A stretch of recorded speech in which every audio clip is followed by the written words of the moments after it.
En una muestra de datos, para modelizar las relaciones de vecindad entre las observaciones, además de la contigüidad, es decir, la compartición de una arista o de un vértice con algún vecino, estas relaciones de vecindad las podemos modelar bien a través de la distancia, bien a través de un número concreto de posibles vecinos. Para la actividad que os proponemos vamos a utilizar este conjunto de datos de San Francisco del 2012, donde vamos a encontrar una nube de puntos donde se han cometido determinados tipos o tipologías de crimen y una capa de polígonos que nos muestra los distritos o barrios de la ciudad de San Francisco. Este conjunto de datos, que se puede descargar directamente desde el sitio web de Geoda, también lo hemos enlazado junto con el vídeo de la actividad de autoaprendizaje para que podáis descargarla. Una vez descargado este fichero de datos, podemos proceder a abrir alguna de las capas que contiene, que en este caso están en formato shapefile de Esri. Por tanto, le indicamos a Geoda que vamos a abrir un archivo de tipo shapefile y, como podéis ver, pues tenemos dos carpetas, una capa donde hay varias capas de puntos y otra carpeta donde hay unas capas de polígonos. Vamos a empezar, por ejemplo, cargando una capa de puntos, por ejemplo, esta de aquí, donde hay la localización de todos los crímenes relacionados con narcóticos, con drogas. Vamos a hacer un clic en abrir y automáticamente se carga la capa con la nube de puntos que podemos ver en este mapa de simbología única. Ahora lo que veremos es cómo generar una matriz de pesos a partir de la distancia.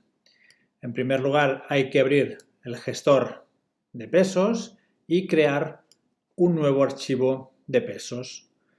Como sucedía en el caso de la contigüidad, debemos indicar en primer lugar qué columna tiene el ID o el identificador único de cada uno de los puntos o, en su defecto, crear una nueva variable. Una vez creada la nueva variable, nos moveremos de los pesos basados por contigüidad a los pesos basados en la distancia y nos fijaremos en el apartado y en los parámetros que podemos modificar en el apartado método. En primer lugar, vemos que está activada la opción de distancia, de banda de distancia o rango de distancia, con un determinado valor,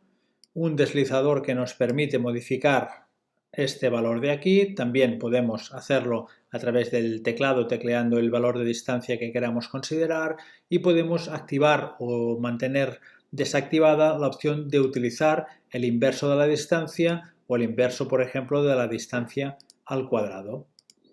En cualquier caso, en el apartado de distancia vemos un valor, en este caso este 10.100. Hay que pensar que los datos con los cuales estamos trabajando, el sistema métrico está definido en pies. De ahí que ese valor de 10.100 no se refiera a metros, sino a pies. Más o menos unos 10.100 pies equivalen a poco más de 3 kilómetros o 3.000 metros de distancia. Con lo cual, lo que podemos ver es que el valor mínimo de distancia a partir del cual vamos a especificar los vecinos de cualquier observación, si dejamos este valor en concreto, pues se basará en estos 10.100 pies o poco más de 3.000 metros de distancia. Geoda este valor inicial lo computa calculando las distancias existentes entre todos los puntos de la muestra y, al tener algunos elementos que están relativamente alejados del resto de observaciones de la muestra, hace que este valor sea especialmente elevado. Cabe destacar que el objetivo de Geoda en cualquier caso es que no exista ninguna observación sin ningún vecino, y es por ello que el valor mínimo que nos presenta en este caso es de 10.100. Si, por ejemplo, modificamos este valor a 1.640 pies, que equivaldría más o menos a unos 500 metros, y hacemos un clic en crear, vemos como automáticamente nos aparece, en este caso, un mensaje, un warning, un aviso, que nos previene de que utilizando este rango de distancia habrá vecinos, habrá observaciones para las cuales no habrán vecinos. Si hacemos un clic en sí y guardamos, por ejemplo, el valor distancia 500, guardamos, nos indica si queremos continuar, le decimos que sí y automáticamente el programa lo que genera es una matriz de pesos, un fichero de distancias basado en este rango de distancia que hemos definido, estos 1640 pies o 500 metros, y que a la postre lo que nos ofrecerá es lo que podemos ver a continuación una vez se carga el fichero de matriz de pesos. Una vez hemos creado y se ha cargado el archivo de pesos o la matriz de pesos que acabamos de generar, como sucedía en el caso de la contigüidad, lo primero que podemos ver es un conjunto de información acerca de las relaciones que se establecen entre las observaciones de la muestra. De este modo podemos ver, por ejemplo, que las unidades de distancia están expresadas en pies, de ahí ese valor de 1640 pies, que equivale aproximadamente a unos 500 metros.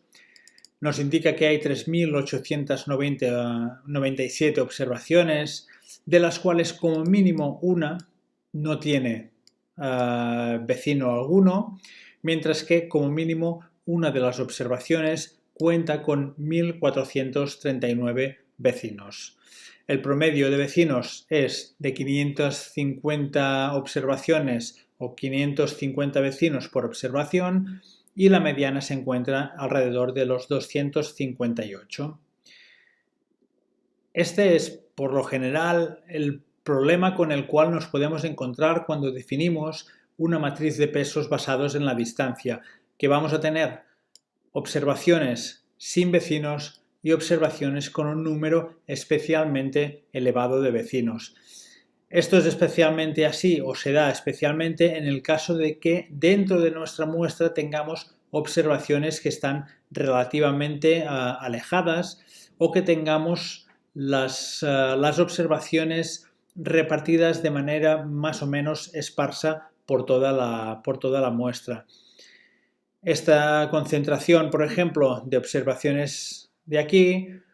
provocará que si utilizamos un rango de distancia muy elevado, pues nos dé un número de vecinos muy elevado y por contra, si utilizamos un rango de distancia muy pequeño, hará que un gran número de observaciones, como todas las que podemos ver en esta zona de aquí, vayan a quedarse sin vecino alguno. Muchas veces, o la mayor parte de veces, es preciso conocer un poco la distribución de nuestra muestra para saber si lo que nos puede interesar más es trabajar en base a contigüidad, trabajar en base a distancia o trabajar, como veremos a continuación, en base a un número concreto, en este caso, de vecinos.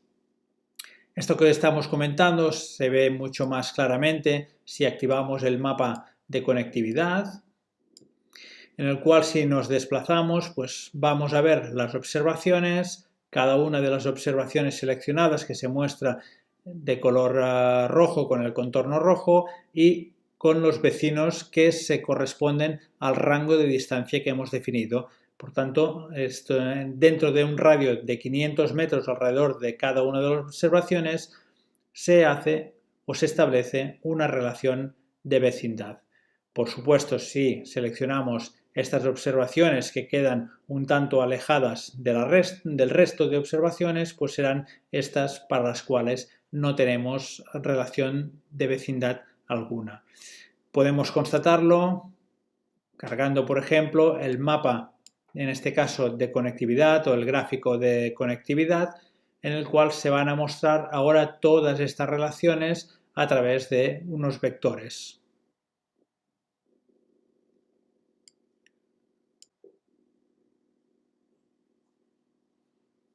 Una vez cargado el gráfico de conectividad, si por ejemplo realizamos un zoom o nos acercamos en alguna de estas zonas más centrales donde hay una mayor concentración de observaciones, veremos cómo efectivamente hay una gran densidad de conexiones debido, en primer lugar, a la concentración de observaciones, pero después también al valor umbral de distancia que hemos definido para modelizar la relación entre las diferentes observaciones. Si, por ejemplo, en lugar de estos 500 metros cerramos el gestor y creamos, por ejemplo, otro fichero, un nuevo fichero de matriz de pesos, y en este caso a distancia, en lugar de utilizar estos 1640, introducimos, por ejemplo, un valor de 100 y creamos, indicamos que sí, que queremos proceder, guardamos este nuevo fichero, se genera, podemos cerrar esta ventana y al ver el mapa de conectividad vemos cómo se ha reducido realmente el número de vecinos por observación. Si miramos el gráfico de conectividad, pues también podemos ver cómo el número de vecinos de cada una de las observaciones pues también se ha visto reducido drásticamente debido a este valor de aquí. El valor umbral de distancia que habíamos definido, y ahora vemos como, por ejemplo, el número máximo de vecinos que tiene una o varias de las observaciones de la muestra son 158. Por tanto, la cuestión en muchos casos es, como ya hemos comentado, buscar el equilibrio entre distancias, entre el número de vecinos, etcétera, etcétera. Si por contra, en lugar de la distancia, queremos definir las relaciones de vecindad en base a vecinos, limpiamos un poco todas las ventanas y vamos a crear un nuevo fichero de pesos, una nueva matriz de pesos, y esta vez, en lugar de utilizar un umbral de distancia para definir las relaciones de vecindad entre las observaciones, podemos activar el apartado de kvecinos. En este apartado lo que tenemos que decidir es el número de vecinos que queramos que tenga cada una de las observaciones de la muestra. Así podemos definir el número de vecinos que nos interese. Por ejemplo, en este caso podemos dejar el valor 5 y creamos este archivo al que vamos a llamar vecino 5. Se genera el archivo en cuestión. Aquí lo que podemos ver es que como mínimo cada una de las observaciones de la muestra cuenta con 5 vecinos, el máximo es 6, el valor de la media, el valor de la mediana, y si además pues activamos el mapa de conectividad y nos desplazamos por la muestra viendo cada una de las observaciones, pues lo que vamos a ver es que se resaltan las observaciones y los elementos que le son vecinos a cada una de estas observaciones. Si nos fijamos en el gráfico de conectividad, queda un poco más claro incluso estas relaciones de vecindad, y así podemos ver pues cómo se van configurando las relaciones entre los diferentes o las diferentes observaciones de la muestra. Utilizando este método, el de kvecinos, conseguimos que, por ejemplo, observaciones que se encuentran muy lejos del resto de observaciones de la muestra, pues tengan de igual modo 5 vecinos o el número de vecinos que hayamos indicado. En caso contrario, seguramente nos veríamos obligados para poder efectuar diferentes tipos de análisis, pues eliminar estas observaciones que se encuentran alejados del resto de observaciones de la muestra. Y, por ejemplo, lo que podemos ver aquí es que todas las observaciones cuentan con sus relaciones de vecindad, y estos puntos que al parecer parecerían puntos aislados, en realidad no son aislados, sino que como mínimo son 5 puntos apilados que por ellos mismos ya configuran una relación de vecindad. Y esto lo sabemos porque en el resumen del archivo lo que nos está indicando es que cada una de las observaciones tiene como mínimo 5 vecinos, o lo que es lo mismo, no hay ninguna observación para la cual no existan vecinos.